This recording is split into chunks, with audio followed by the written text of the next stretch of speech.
the most effective method of getting more time back is to delegate to the manager, the universal manager. And as you do that, you'll find that you will have more time to do the things that really matter. You are living in an environment where you have clocks and calendars and appointments, and time is a wonderful thing. Isn't it nice that we rendezvoused because of a certain time, and that time allows us all to focus simultaneously so that together we can take thought beyond that which it has been before. You just have to see time as your advantage. It's my focusing advantage. When I think of 20 years, that's a segment in which I focus in a certain way. When I think of 5 years, that's a segment in which I focus in a certain way. When I think of here and now while I'm visiting with Abraham, that's a segment where I focus in a certain way. And the focus factor is the big factor. The alignment factor is everything. To us, time is irrelevant because all of our power, yours too, is here and now. You can't focus yesterday, and you can't focus tomorrow. You can only focus now. You can think about the past, or you can think about the present, or you can think about the future, but you're doing it all right now. And so, from our perspective, now is now is now. And now, as far as we're concerned, is alignment. That's what we're wanting to teach you. So if you use your now to align, time takes care of itself. If you don't align, if you let the things that are bothering you occupy your thoughts, and so that your vibration is all about them, now your timing's off. The most important thing that you have already acknowledged is that tiredness is about resistance. In the same way that you can feel the ease in setting your canoe into the stream and going with the flow, as compared with going against the current. An absence of resistance yields you that benefit of time also. In other words, there is so much more leverage in vibration than there is in action. So if you've taken the time to pre-pave, which is to imagine, if you've taken the time to raise your vibration, as in meditation or appreciation, if you've taken the time to line up your energies, now any action that you offer is going to be very productive action, because it's action that is inspired from that connected place, where if you don't take the time to line up and you offer your action, it's harder and it accomplishes less. Haven't you noticed that the better you feel, the better things go, and the worse you feel, the worse things go? Yeah. Let's say that you have a series of phone calls that you need to make. When you take the time to get into alignment, your timing of making those calls will be appropriate. The inspiration of when to make them and the inspiration of what to say while you're making them will net you much clearer results than if from your place of worry and therefore misalignment you forge forward with the action. Esther one day was feeling a shortage of time. They were in a restaurant, and Esther had brought a notebook along to talk to Jerry about different things while they were having lunch. And she literally had pages of things that were on a notebook entitled Things to Do Today. It was quite funny. 10 people could not have done that list that she had been dragging around. And so in her overwhelmment, she said, "Abraham, what should I do?" And we explained to her that when you have so much to do that you have that feeling of overwhelmment, you're not in the flow, you're not in vibrational alignment, and the inspiration can't be received by you. Your timing's off. Everything's harder. Draw a line down the center. They were sitting in a restaurant with a paper placemat, and we said, draw a line down the center of this page, and on the left side write a heading that says, "Things I will do today," and mean it. She'd been carrying that list around for days. And on the other side of the placemat, write, "Things I would like the universe to do." And then write the things on the left side of this column that you really are going to do today. Either things that you must do, things that you want to do, things that you intend to do today.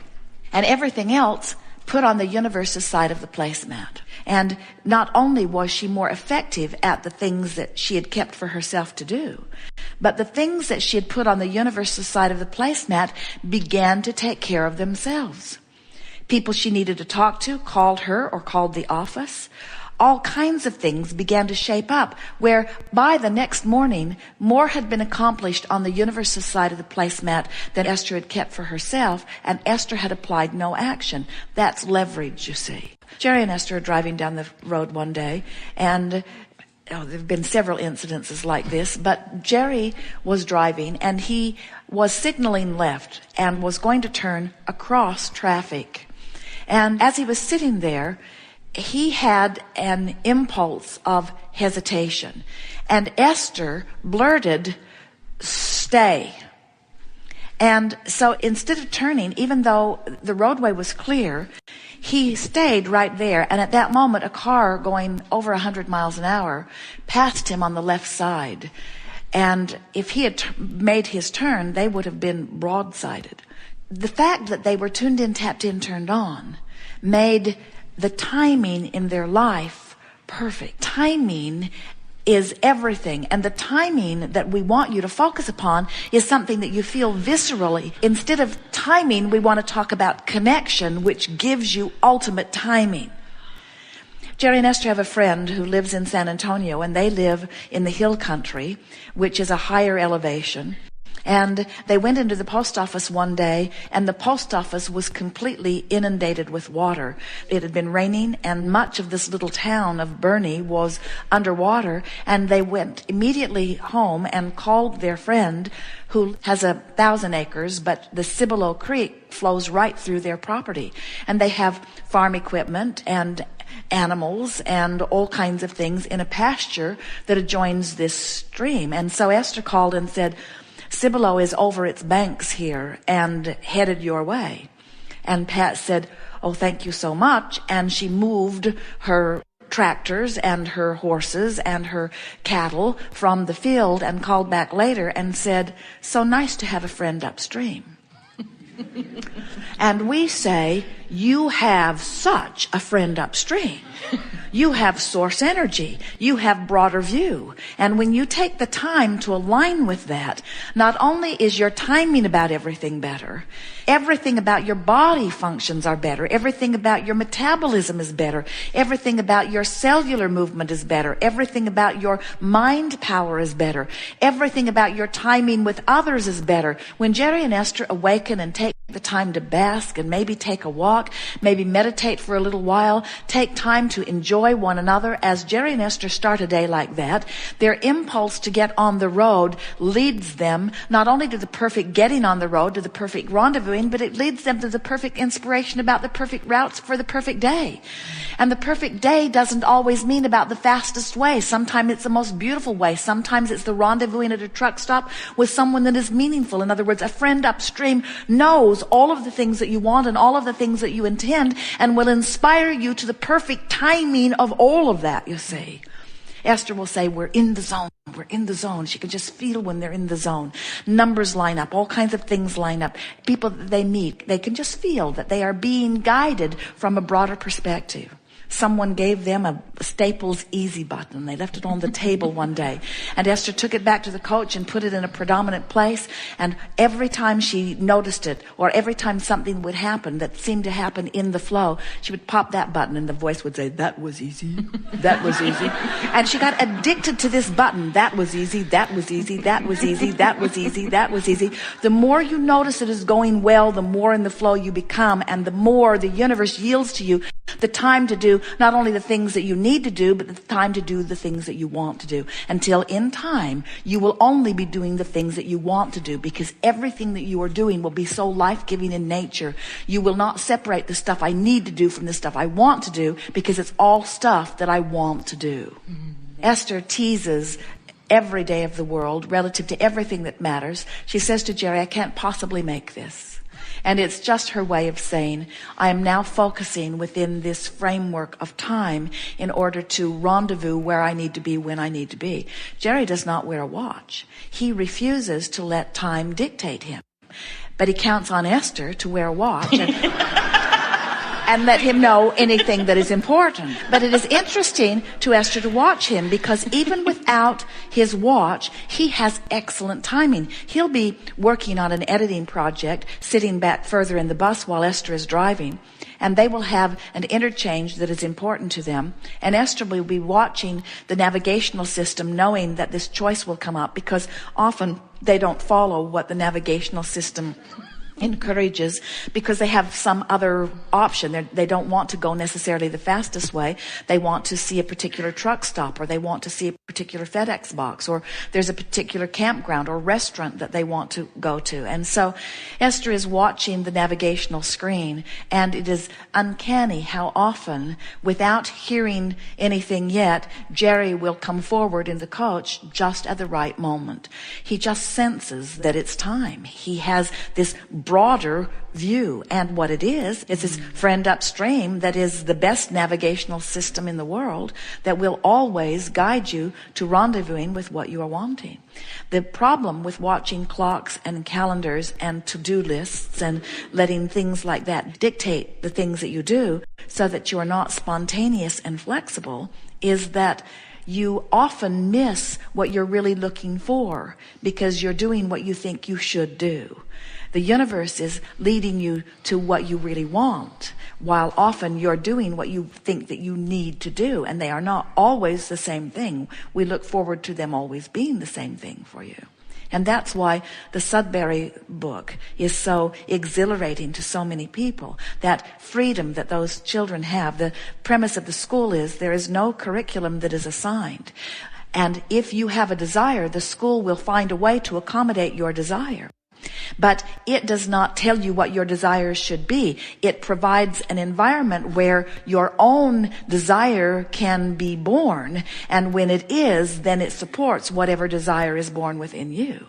And so that feeling of freedom that you read in that book is the way you intended to feel about this life experience. You did not intend to have all these shoulds and shouldn'ts and do's and don'ts, because you knew that you were a worthy being coming forth to create a masterful life. Further, you knew that the details of your life would inspire you specifically, and that those outside of you could not give you the most appropriate information. And so the clock isn't the best information about time, and the calendar isn't the best information about time. The vibrational relativity between where you are and what you want is what you're wanting to use as your guiding force. Jerry and Esther have a little friend that they have been watching and loving. He lives in Colorado, and he is now attending a Sudbury school in Colorado. And so on the last cruise, they were visiting with him, and Jerry asked him, "Tell me about your day." And he said, "I'm free at last." And Jerry and Esther's hearts are singing, because they love this little man so much. And then Jerry said, "Well, give us more details about your day." And he said, "I'm free, I'm free, I'm free, I'm free." And Jerry said, "Well, so your mother drops you off, then what?" And he said, "Then I go to this place and I play some video games." And then Jerry said, "And then what?" And he said, "And then I play some more video games." And Jerry said, "And then what?" And he said, "And then I go to another place where I play some other video games." "And then what?" "And then it's time for lunch." "And then what?" "Then I go in where the big kids are and I play some more video games." And Jerry and Esther smiled at each other as they thought, this one will have no problem remembering anything. If history matters and he focuses upon it, he'll get it. If mathematics matters and he focuses upon it, he'll get it. But the thing that is hard for so many humans to get is that there is really no point in somebody else deciding what you should know and then providing an environment where, in your state of resistance in not feeling free, you are then encouraged to try to learn it, because under those conditions your ability to learn is hampered intensely. Where when you are going with your flow and something occurs to you that you would like to know, in your tuned in, tapped in, turned on state, you become a magnificent genius. All genius is attention to a subject. Law of attraction takes care of the rest. But if your attention to the subject is split with your thinking you should learn it but not wanting to learn it, now you are not tuned in, tapped in, turned on, and now it's slow going. It's not different than turning your canoe upstream and working very hard and then getting those mediocre grades from those teachers who are also paddling upstream.